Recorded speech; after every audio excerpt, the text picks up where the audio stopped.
Dear students, मैं Ramakrishna sir, आवासीय D public school Reshma.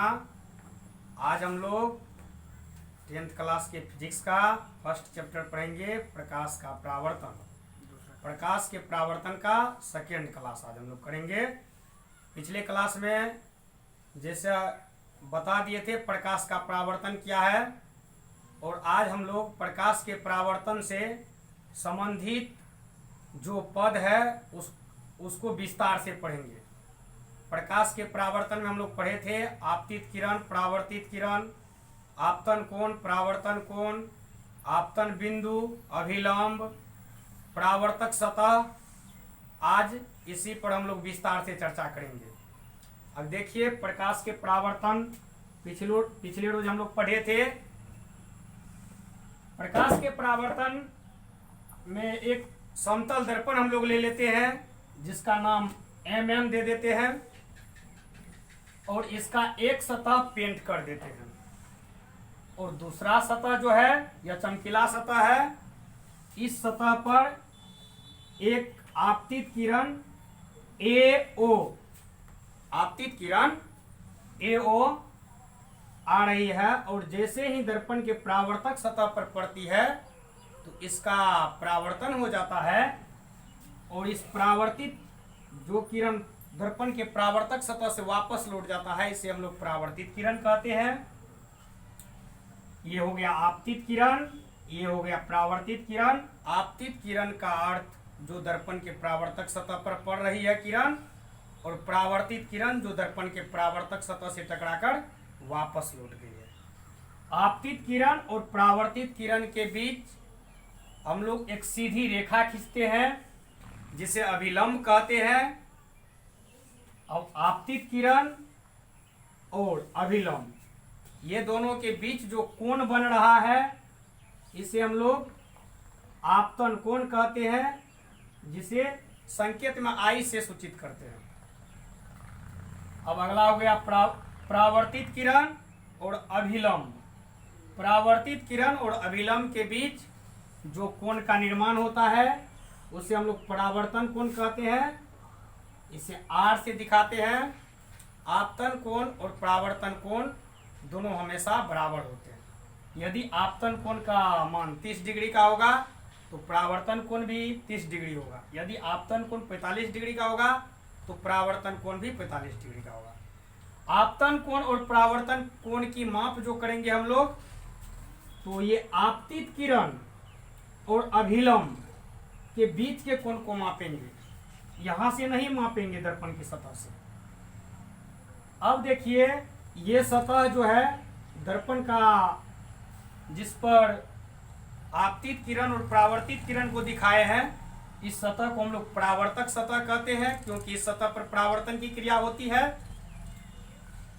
और अब हम लोग बारी बारी से सभी को आपतित किरण, परावर्तित किरण, आपतन बिंदु, आपतन कोण, परावर्तन कोण, अभिलंब को सूचित करेंगे। इसमें एक चीज गलती हो गया, यहां होगा आपतन कोण,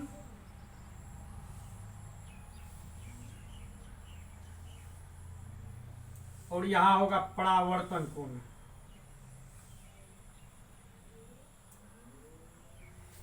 अब देखिए, हम लोग फर्स्ट पॉइंट पर डिस्कस करेंगे।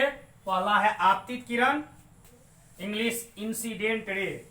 आपतित किरण का परिभाषा है परावर्तक सतह पर पड़ने वाली किरण को आपतित किरण कहते हैं। जैसे ये दर्पण का परावर्तक सतह है और दर्पण के परावर्तक सतह पर AO आपतित किरण दर्पण के परावर्तक सतह पर पड़ रही है, इसे कहेंगे आपतित किरण। परिभाषित करेंगे, दर्पण के परावर्तक सतह पर पड़ने वाली किरण को आपतित किरण कहते हैं। आपतित किरण, दूसरा किरण है परावर्तित किरण। परावर्तित किरण रिफ्लेक्टेड रे। परावर्तित किरण क्या है? दर्पण के परावर्तक सतह से लौटकर जाने वाली किरण को परावर्तित किरण कहते हैं। दर्पण के परावर्तक सतह से लौटकर जाने वाली किरण को परावर्तित किरण कहते हैं। अगला पॉइंट है हम लोगों का आपतन बिंदु। आपतन बिंदु क्या होता है? आपतित किरण, परावर्तित किरण और अभिलंब, ये तीनों एक तल में मिलते हैं, और यही तीनों जो एक तल में मिलते हैं, तो जहां पर ये तीनों मिलते हैं उसे आपतन बिंदु कहते हैं। आपतन बिंदु को परिभाषित करेंगे, आपतन बिंदु को परिभाषित करेंगे हम लोग। यहाँ आपतन बिंदु है, आपतन बिंदु को परिभाषित करेंगे। आपतित किरण, परावर्तित किरण और अभिलंब तीनों जिस तल में मिलते हैं उसे आपतन बिंदु कहते हैं। आपतन बिंदु को प्रायः ओ से सूचित किया जाता है। उसके बाद हम लोगों का अगला पॉइंट है आपतन कोण। आपतन कोण यहाँ हम लोग चित्र में देख रहे हैं। आपतित किरण और अभिलंब के बीच जो कोण यहाँ पर बना है यही आपतन कोण है। परिभाषित करेंगे आपतन कोण को। आपतित किरण और अभिलंब के बीच बने कोण को आपतन कोण कहते हैं। इसे आई से सूचित किया जाता है।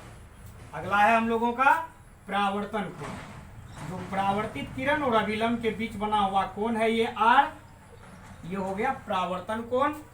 परावर्तन कोण को इंग्लिश में बोलेंगे एंगल ऑफ रिफ्लेक्शन।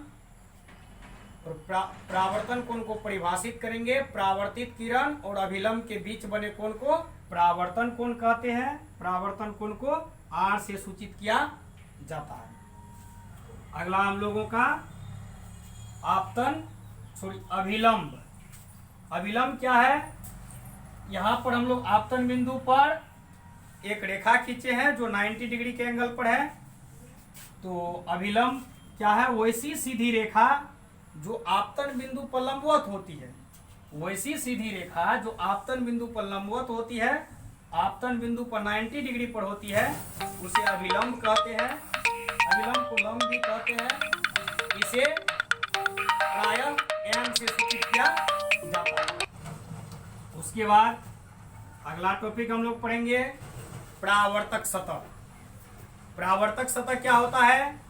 दर्पण का जो कलाई किया हुआ भाग है और उसका विपरीत सतह जो होता है, जो चमकीला होता है, उस सतह को हम लोग कहते हैं परावर्तक सतह। इसी सतह पर परावर्तन की क्रिया होती है। परिभाषित करेंगे, जिस सतह पर परावर्तन की क्रिया होती है उसे परावर्तक सतह कहते हैं। उसके बाद आगे हम लोग पढ़ेंगे, अगला टॉपिक है प्रतिबिंब। अगला टॉपिक है प्रतिबिंब। प्रतिबिंब क्या है? प्रतिबिंब को जानेंगे हम लोग। प्रतिबिंब क्या है? किसी वस्तु को दर्पण के सामने रखने पर उस वस्तु की आकृति दर्पण में जो दिखाई देती है उसे प्रतिबिंब कहते हैं। किसी वस्तु को दर्पण के सामने रखने पर दर्पण में जो उसकी आकृति दिखाई देती है उसे प्रतिबिंब कहते हैं। जैसे देखिए, एक गेंद को हम लोग यहाँ रख देते हैं और इसके सामने में एक दर्पण रख देते हैं, तो इस गेंद का आकृति इस दर्पण में दिखाई देता है, तो यह हो गया बिंब। और दर्पण में जो ये गेंद दिखाई दे रहा है ये हो गया प्रतिबिंब।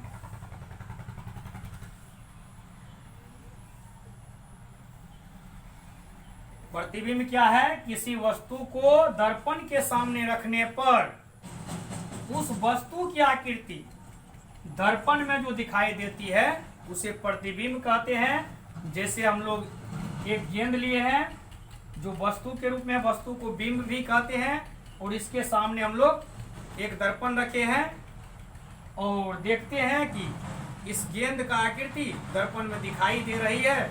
इस आकृति को हम लोग प्रतिबिंब कहेंगे। इस प्रकार से हम लोग प्रतिबिंब का परिभाषा जान गए। अब हम लोग प्रतिबिंब का प्रकार पढ़ेंगे। प्रतिबिंब दो प्रकार के होते हैं। प्रतिबिंब दो प्रकार के होते हैं, वास्तविक प्रतिबिंब, रियल इमेज, और काल्पनिक, या काल्पनिक का दूसरा नाम आभासी भी है, काल्पनिक या आभासी प्रतिबिंब, वर्चुअल इमेज। अब हम लोग जानेंगे कि वास्तविक प्रतिबिंब क्या है, रियल इमेज क्या है। वास्तविक प्रतिबिंब क्या है? किसी प्रकाशीय स्रोत से आ रही प्रकाश की किरण परावर्तन या अपवर्तन के बाद जिस बिंदु पर मिलती है उसे वास्तविक प्रतिबिंब कहते हैं। वास्तविक प्रतिबिंब हमेशा उल्टा बनता है। वास्तविक प्रतिबिंब को पर्दे पर प्राप्त नहीं किया जा सकता है। अगला दूसरा प्रकार हम लोग पढ़ेंगे काल्पनिक प्रतिबिंब। काल्पनिक प्रतिबिंब किसी बिंदु स्रोत से आ रही प्रकाश की किरण परावर्तन या अपवर्तन के बाद जिस बिंदु पर मिलती हुई मालूम पड़ती है उसे काल्पनिक प्रतिबिंब कहते हैं। काल्पनिक प्रतिबिंब हमेशा सीधा बनता है। आगे हम लोग इसको चित्र के माध्यम से दर्शाएंगे। जैसे एक हम लोग दर्पण ले लेते हैं, एक mm अवतल दर्पण ले लेते हैं हम लोग।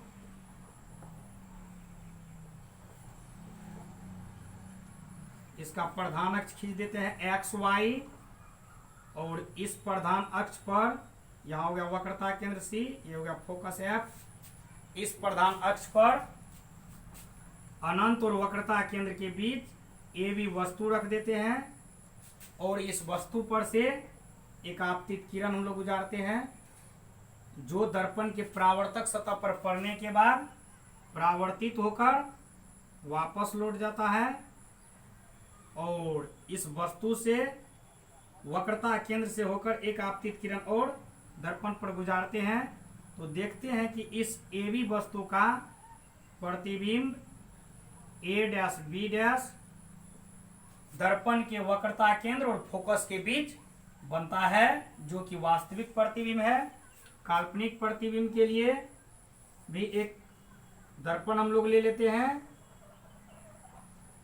एक अवतल दर्पण ले लेते हैं।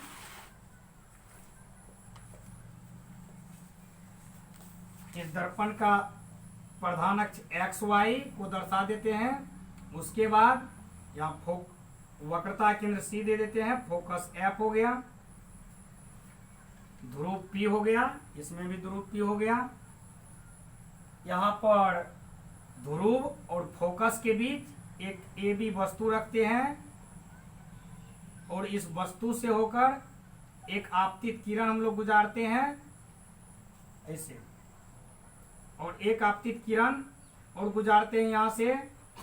तो इसका आभासी किरण दर्पण के दूसरे पृष्ठ में प्रवेश कर जाता है और इस AB वस्तु का काल्पनिक सीधा और वस्तु से बड़ा प्रतिबिंब A', B' बनता है। यहाँ से इसको हम लोग ऐसे दिखा देंगे, ये यहाँ से हो जाएगा वक्रता केंद्र से होकर और ये से गुजर जाएगा, वापस गुजर जाएगा, फोकस से होकर गुजरेगा ये। सॉरी, यहाँ ये होगा,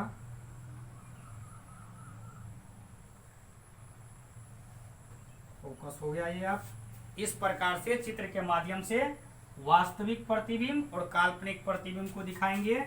ये हो गया वास्तविक प्रतिबिंब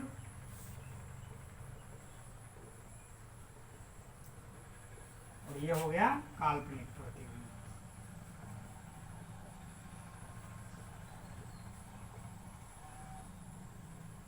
इस प्रकार से वास्तविक और काल्पनिक प्रतिबिंब समाप्त हो गया। अब हम लोग वास्तविक